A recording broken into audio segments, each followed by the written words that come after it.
Hello ಸ್ನೇಹಿತರೆ, welcome back to my channel Sheela ಮನೆ ಅಡುಗೆಗೆ ಸ್ವಾಗತ. ಎಲ್ಲರೂ ಹೇಗಿದ್ದೀರಾ? ಎಲ್ಲರೂ ಚೆನ್ನಾಗಿದ್ದೀರಾ ಅಂತ ಅಂದ್ಕೊತೀನಿ. ನಾನು ಕೂಡ ತುಂಬಾ ಚೆನ್ನಾಗಿದ್ದೀನಿ. ಇವತ್ತು ಅನ್ನಕ್ಕೆ ರುಚಿಯಾದಂತಹ ಮುಲ್ಲಂಗಿ ಸಾಂಬಾರನ್ನ ಹೇಗೆ ಮಾಡೋದು ಅಂತ ನೋಡೋಣ. ಇದಕ್ಕೆ ಒಂದು ಕುಕ್ಕರಲ್ಲಿ ನೀರು ಹಾಕ್ಕೊಂಡು ನೀರನ್ನ ಕಾಯಿಸ್ಕೊಳ್ಬೇಕು. ನೀರು ಕಾದ್ಮೇಲೆ ತೊಗರಿಬೇಳೆ ಅರ್ಧ ಬಟ್ಲಿನಷ್ಟು ತೊಳೆದು ಹಾಕ್ಕೊಳ್ತಾ ಇದ್ದೀನಿ. ಇದರ ಜೊತೆಗೆ 3 ಮುಲ್ಲಂಗಿನ ಈ ರೀತಿ ಕಟ್ ಮಾಡಿಕೊಂಡು ಹಾಕ್ಕೊಳ್ಬೇಕು. ಹಾಗೆ ಒಂದು ಸ್ವಲ್ಪ ಅರಿಶಿನ, ಒಂದು ಅರ್ಧ ಸ್ಪೂನಷ್ಟು ಎಣ್ಣೆ, ಅದ್ರ ಜೊತೆಗೆ ಒಂದು ಸ್ವಲ್ಪ ಉಪ್ಪು, ಬೇಳೆ ಮತ್ತು ತರಕಾರಿ ಬೇಯೋದಕ್ಕೆ ಉಪ್ಪು ಹಾಕಬೇಕು.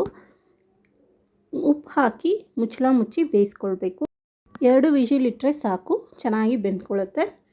ಈಗ ಇದಾಗಿದೆ ನೋಡ್ಬೋದು, 2 ವಿಷಿಲ್ಗೆ ಚೆನ್ನಾಗಿ ಬೆಂದಿದೆ.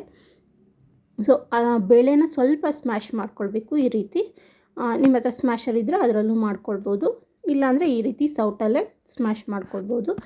ಈಗ ಒಂದು ಪಾತ್ರೆಗೆ 3 ಟೇಬಲ್ ಸ್ಪೂನಷ್ಟು ಎಣ್ಣೆ ಹಾಕ್ಕೊಂಡು ಅರ್ಧ ಸ್ಪೂನಷ್ಟು ಸಾಸಿವೆ ಹಾಗೆ ಅರ್ಧ ಸ್ಪೂನಷ್ಟು ಜೀರಿಗೆ ಹಾಕಿ ಸಿಡಿಸ್ಕೊಳ್ಬೇಕು. ಅದಕ್ಕೆ 5ರಿಂದ 6 ಬೆಳ್ಳುಳ್ಳಿನ ಜಜ್ಕೊಂಡು ಈ ರೀತಿ ಹಾಕ್ಕೊಂಡು ಫ್ರೈ ಮಾಡ್ಕೊಳ್ಬೇಕು. ಜೊತೆಗೆ 1 ಈರುಳ್ಳಿನ ಕಟ್ ಮಾಡಿ ಹಾಕ್ಕೊಳ್ಬೇಕು.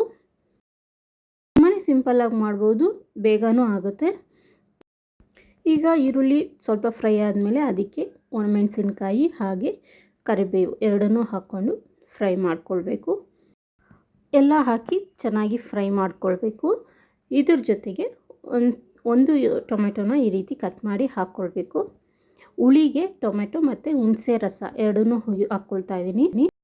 ಸ್ವಲ್ಪ ಟೊಮೆಟೊ ಸಾಫ್ಟ್ ಆಗೋವರೆಗೂ ಚೆನ್ನಾಗಿ ಬೇಯಿಸ್ಕೊಳ್ಬೇಕು. ಇದಕ್ಕೆ ಕಿವುಚಿಟ್ಕೊಂಡಿರೋಂಥ ಹುಣಸೆ ರಸನ ಹಾಕ್ಕೊಳ್ಬೇಕು. ಇದು ಸ್ವಲ್ಪ ಕುದಿ ಬಂದಮೇಲೆ ಬೇಯಿಸ್ಕೊಂಡಿರೋಂಥ ಬೇಳೆನ ಹಾಕ್ಕೊಳ್ಬೇಕು. ಇದ್ರ ಜೊತೆಗೇ ನೀರು ಕೂಡ ಬೆರೆಸ್ಕೊಳ್ಬೇಕು. ಸಾರಿನ ಕನ್ಸಿಸ್ಟೆನ್ಸಿ ಎಷ್ಟು ಬೇಕೋ ಅಷ್ಟು ನೋಡಿಕೊಂಡು ನೀರು ಹಾಕ್ಕೊಳ್ಬೇಕು. ಈ ಟೈಮಲ್ಲೇ 2 ಸ್ಪೂನಷ್ಟು ಸಾಂಬಾರು ಪುಡಿನ ಹಾಕ್ಕೊಳ್ತಾ ಇದ್ದೀನಿ. ಸಾಂಬಾರು ಪುಡಿಯಲ್ಲಿ ಖಾರದ ಪುಡಿ ಇದೆ. ಖಾರ ಇನ್ನೂ ಜಾಸ್ತಿ ಬೇಕಂದರೆ ಖಾರದ ಪುಡಿ ಹಾಕ್ಕೊಳ್ಬೋದು. ಅದ್ರ ಜೊತೆಗೆ ಉಪ್ಪನ್ನು ಹಾಕ್ಕೊಂಡು ಕಲಸಿ ಕುದಿಯೋಕ್ಕೆ ಬಿಡಬೇಕು. ಸಾಂಬಾರು ಜಾಸ್ತಿ ಕುದಿಸ್ಬಾರ್ದು. ಸ್ವಲ್ಪ ಕುದಿ ಬಂದಾದಮೇಲೆ ಸ್ಟವ್ ಆಫ್ ಮಾಡಿಕೊಂಡ್ರೆ ರುಚಿಯಾಗಿರುವಂಥ ಸಾಂಬಾರು ರೆಡಿಯಾಗುತ್ತೆ. ಕುದಿಸಿದಷ್ಟು ನಮಗೆ ಅದು ಕಟ್ಟು ಥರ ಆಗಿಬಿಡುತ್ತೆ, ಟೇಸ್ಟೇ ಹೋಗ್ಬಿಡುತ್ತೆ. ಅದರಿಂದ ಜಾಸ್ತಿ ಕುದಿಸ್ಬಾರ್ದು. ನಮಗೆ ಗೊತ್ತಾಗುತ್ತೆ, ಸ್ಮೆಲ್ ಬರುತ್ತಲ್ಲ, ಸಾರಿಂದು ಘಮ ಏನಿದೆ ಅದು ಬಂದಾಗ ನಾವು ಆಫ್ ಮಾಡ್ಕೊಳ್ಬೇಕಾಗುತ್ತೆ. ನೋಡಿ, ಈಗ ಚೆನ್ನಾಗಿ ಕುದಿ ಬಂದಿದೆ. ಇದಕ್ಕೆ ಕೊನೆಯಲ್ಲಿ ಕೊತ್ತಂಬರಿ ಸೊಪ್ಪನ್ನ ಒಂದು ಸ್ವಲ್ಪ ಕಟ್ ಮಾಡಿ ಹಾಕ್ಕೊಳ್ತಾ ಇದ್ದೀನಿ.